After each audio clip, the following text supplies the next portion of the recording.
Hey, it's Nathan with CrazyOutMarketing.com. In this video, I'm going to show you how to set up an automation that keeps track of the last time your subscriber engaged with your list. So maybe the last time they opened an email or clicked a link in an email or replied to an email. And so that way you can go ahead and sort your subscribers based on the last time they engaged. And so that way if people haven't engaged in a while, maybe you don't send them any more emails because maybe they've kind of burned out and you don't want to be emailing people that have burned out from your list. So anyway, let's go ahead and get into it. Now, ActiveCampaign does have an automation that's kind of like pre-built doing the same thing that I'm going to go ahead and set up in this video, but I'm going to go ahead and do a from scratch version so that way you can see it from scratch. But if you wanted to, you can essentially accomplish the same thing by using one of these pre-built automation recipes. But first things first, we need to come over to our contacts area and we need to go ahead and create a field.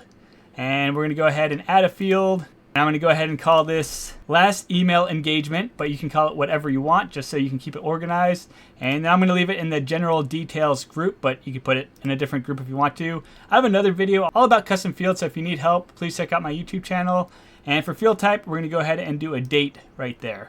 And we're going to go ahead and click on add. Alrighty, so we have our new field set up right there. Now we can go set up our automation. So let's come into automations and create an automation, and we're going to go ahead and start from scratch and continue, and we need to start adding some triggers. So the first trigger I might do is subscribes to a list. We'll go ahead and do that. So we'll do any list and we'll run multiple times, and we're not going to segment the contact entering this automation. So we'll go ahead and click on add start, and we'll close out of this real quick. We're going to add all our triggers first. So if they subscribe to a list, well then they're obviously active because they literally just enter their email contact information in an effort to join your list. So that's a sure way to say that somebody is actively engaged.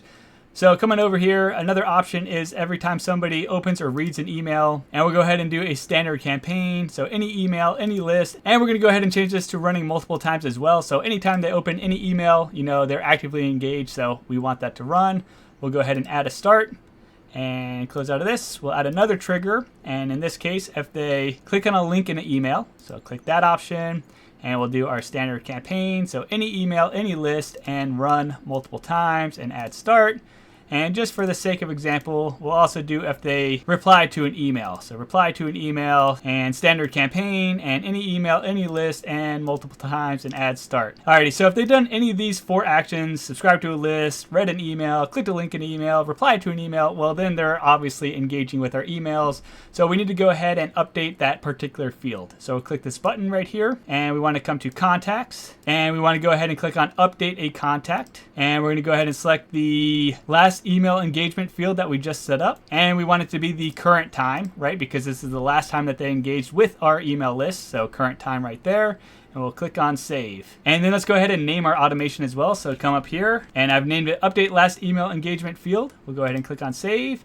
And then we'll go ahead and activate this automation. So now, anytime somebody goes through one of these triggers, that field will automatically be updated on their profile. And from there, of course, we can come over to like our contacts, and we could come into lists right here, and we could go ahead and create a segment if we want to. Now I have another video all about segments. So if you need more details, please check out my YouTube channel, but we'll create the active subscribers segment right now. We'll click on new segment, and we'll say active subscribers and create segment. I'm going to make sure this segment applies to both my lists here, and we're going to look up our custom contact field and our last email engagement, and we want to hit this drop down right here. So is on or after, and then let's just say current date and maybe minus 30. So in this case, if our last email engagement field is on or after the current date minus 30 days, well then they'll be included in this segment. So let me go ahead and say active subscribers in last 30 days, so that way we can keep things straight. But this is how you would go ahead and set up that particular segment.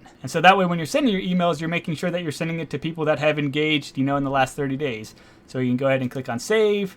And then you could go ahead and do a campaign email, sending the email to this particular segment or whatever it is you might need to do with your active subscribers. And so that's pretty much it. It's a pretty simple concept, but very useful and powerful, and helps to make sure that you're sending emails to only people that are actively engaged with your email list. So anyway, hope you found this video helpful. If you did, I appreciate it. So likes, comments, subscribes, and or check out CrazyOutMarketing.com. And I hope you have a great rest of the day.